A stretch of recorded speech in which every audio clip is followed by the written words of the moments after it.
Wowee, do we do a lot. This module was jam-packed full of fun and learning for us. We learned all about how elementary age children develop physically, cognitively, in language and speech, socially, emotionally, even morally.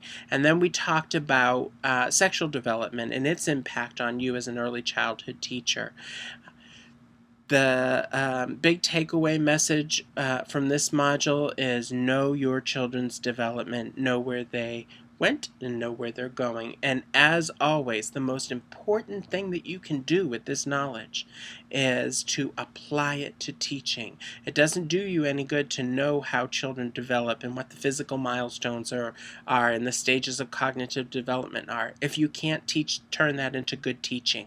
So everything you learn, think to yourself, how can I apply this to when I'm a teacher?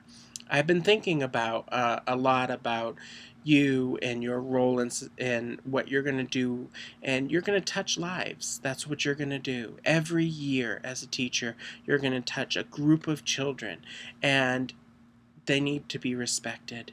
Elementary students need to be respected just like young children need to be respected. That doesn't mean you give them their way all the time.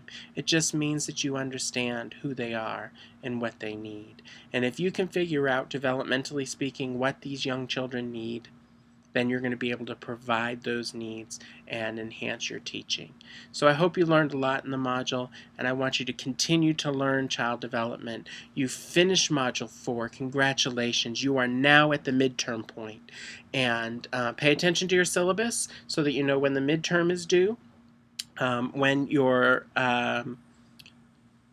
elementary school child or middle childhood child observation is due, because those are coming up very, very, very soon. And you should start preparing yourself for doing your quality rating scale assignment, which means you need a preschool to go and visit. So pull up that information. And you also need to start planning for your cultural immersion. That's something that you need to consider with every aspect of child development. Is the culture of the children are going to impact their development.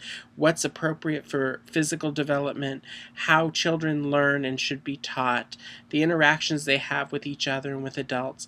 That's all going to change based on their culture. And remember, culture is familial. The family really designs and prescribes the culture that the child is going to be engaged in. We can't make blanket statements that all children from this area are going to act this way.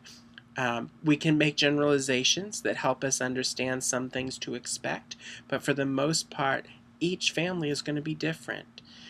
So we have to keep that in mind as a teacher too. I wish you well.